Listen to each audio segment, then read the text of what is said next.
बच्चों, आज हम बात करेंगे हिंदी का एक टॉपिक है, बहुत ही महत्वपूर्ण टॉपिक है। उस टॉपिक का नाम है क्रिया। क्या है? क्रिया। तो आज हम जो बात करेंगे वो करेंगे क्रिया के बारे में। देखिए, क्रिया होती क्या है।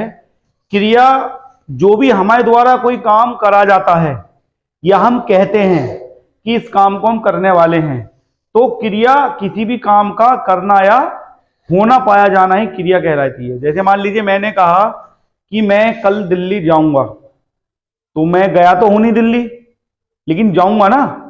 तो हमने सोचा यानी कहा। तो या फिर मान लीजिए मैंने कहा मैं क्रिकेट खेल रहा हूं या वह क्रिकेट खेल रहा है, तो वो क्या कर रहा है? वो क्रिकेट खेल रहा है। समझ में आ रहा है? नहीं तो क्रिकेट जब हम खेलते हैं तो इसमें जो खेल शब्द है, इसी को हम क्या कहते हैं? क्रिया। यानी किसी भी काम का करना या होना पाया जाना ही क्रिया कहलाती है। ठीक है, अब एक एग्जांपल के माध्यम से समझेंगे। देखिए, जैसे मैंने कहा राम स्कूल जाता है। ठीक है, तो ध्यान रखना है। अब इसमें राम क्या है? क्रिया पढ़ने से पहले हमको ये जानना पड़ेगा कर्ता किसे कहते हैं, कर्म किसे कहते हैं और क्रिया किसे कहते हैं। तो देखिए, अभी हम बात करते हैं राम की। राम क्या है? राम एक व्यक्ति है जिसके द्वारा कोई काम किया जा रहा है, तो इसको हम क्या कहते हैं? कर्ता। क्या कहते हैं? कर्ता। और याद रखना, लास्ट में जो होती है उसको हम कहते हैं क्रिया। क्या कहते हैं? क्रिया। और जो बीच में होती है उसको हम क्या कहते हैं? कर्म। सिंपल भाषा में समझिए, ये क्या हो जाएगा?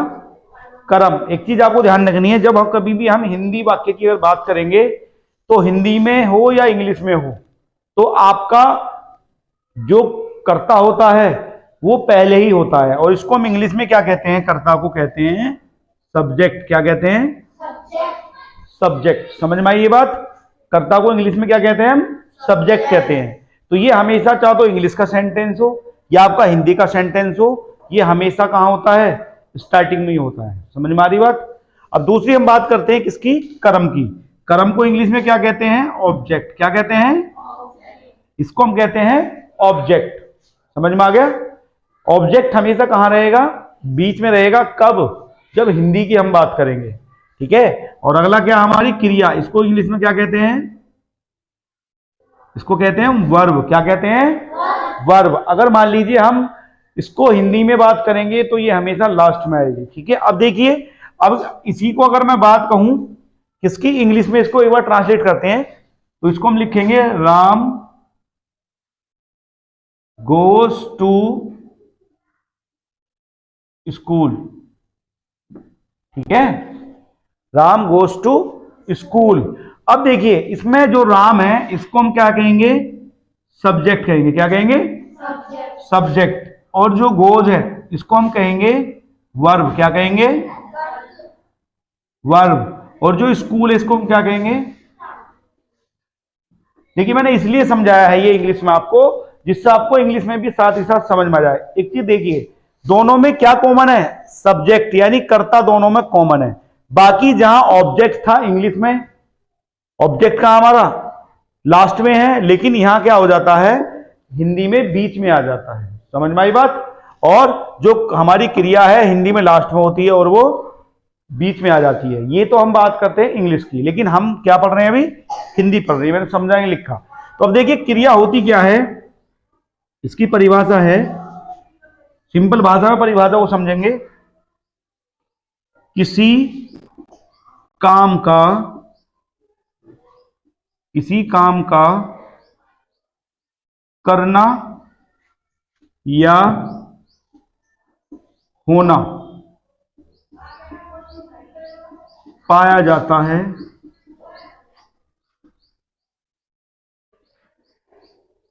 उसे क्रिया शब्द कहते हैं। देखिए, इसकी बहुत सारी परिभाषाएं, ये मैंने बिल्कुल सिंपल भाषा में लिखी है।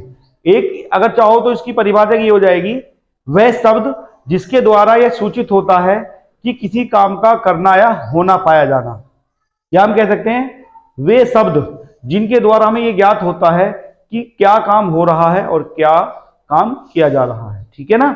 लेकिन सिंपल भाषा में किसी काम का करना या होना पाया जाता है उसे क्रिया शब्द कहते हैं। समझ में आया? अब देखिए क्रिया होती क्या है, जैसे जैसे जाना, खाना, दौड़ना, चलना, फिरना,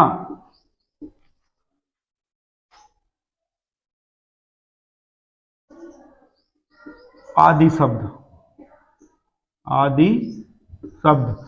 देखिए मैंने इसलिए छोड़ दिया ये, क्योंकि देखिए जो भी हम काम कर रहे हैं, जो भी हमारे द्वारा कोई काम किया जा रहा है वही क्या है, क्रिया है। चाहे तुम खा रहे हो, नहा रहे हो, दौड़ रहे हो, वॉक कर रहे हो, जा रहे हो, आ रहे हो, घूम रहे हो, जंप कर रहे हो, कुछ भी अगर आप काम कर रहे हो तो उसी को हम क्या कहेंगे, क्रिया कहेंगे। हमको समझ में आ रहा है? अब देखिए क्रिया जो होती है,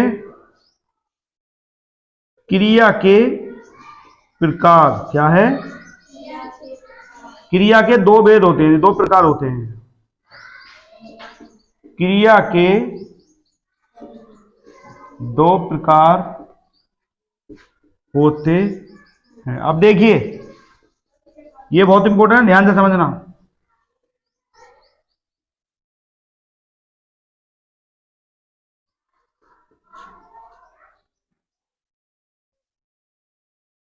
देखिए दोनों को मैं समझाऊंगा। देखिए एक तो आई हमारी सकर्मक, एक होती है अकर्मक।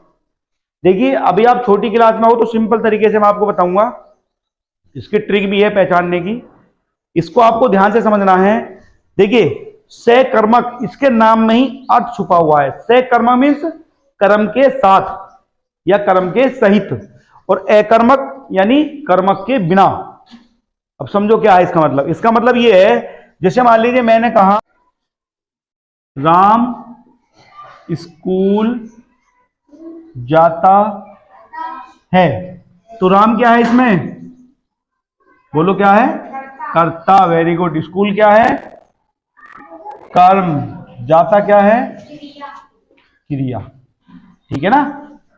तो कर्ता, उसके बाद स्कूल, कर्म और क्रिया, यानी जो भी हमारे द्वारा किया जा रहा है। अब देखिए इसमें क्या है हमारा, इसमें क्रिया भी होगी, कर्म भी हो गया और कर्ता भी हो गया।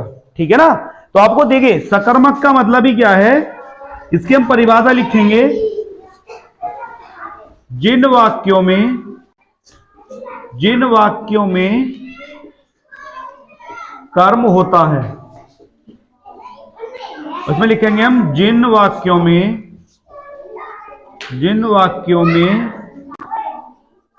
कर्म नहीं होता है। तो देखिए इस वाक्य में क्या है, कर्म है, तो ये कौन सी क्रिया कहलाएगी, सकर्मक क्रिया। जैसे मैं यहां लिखता हूं, जैसे राम बाजार जाता है, तो देखिए इसमें क्या है, बाजार मिल गया मुझे, क्या हो गया ये, कर्म। तो इसमें ध्यान रखना है आपको, जब हमारे वाक्य में कर्म होगा या कर्म की प्रधानता होगी तो उस क्रिया को हम कौन सी क्रिया कहेंगे, सकर्मक क्रिया।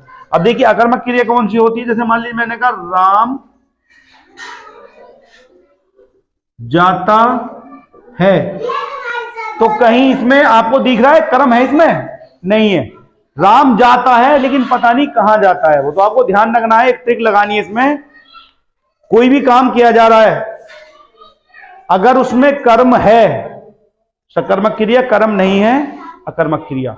आप ऐसे भी लगा सकते हो, अगर कोई जाता है, कहां जाता, अगर उसमें नहीं लिखा हुआ कहीं जा रहा है, कुछ खा रहा है, कुछ खेल रहा है, वह खेलता है, वह नहाता है, वह जाता है, लेकिन ये नहीं पता चल रहा हमें कि वो मेन काम कर क्या रहा है, वो कर्म क्या कर रहा है।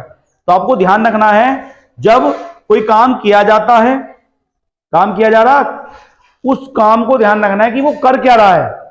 मैंने कह दिया वह नहा रहा है, या वह पानी से नहा रहा है, वह तालाब में नहा रहा है, वह बाथरूम में नहा रहा है, वह गंगा जी में नहा रहा है, तो ये कौन सी क्रिया हो जाएंगी, सकर्मक क्रिया, क्योंकि उसमें क्या है, हमारा कर्म है। और जिनमें मैंने कह दिया, मैंने ये कहा कि राम जाता है, राम खेलता है, तो ये कौन सी क्रिया होंगी, अकर्मक। क्यों? क्योंकि इसमें कर्म नहीं है, कर्म की प्रधानता नहीं है। सभी के समझ में आ गया ना? तो मैं अब आपको क्या करूंगा, कुछ सेंटेंस दूंगा, आपको उनमें क्रिया छांटनी और ये बताना है इसमें कौन सी क्रिया है। सभी को समझ में आ रहा है?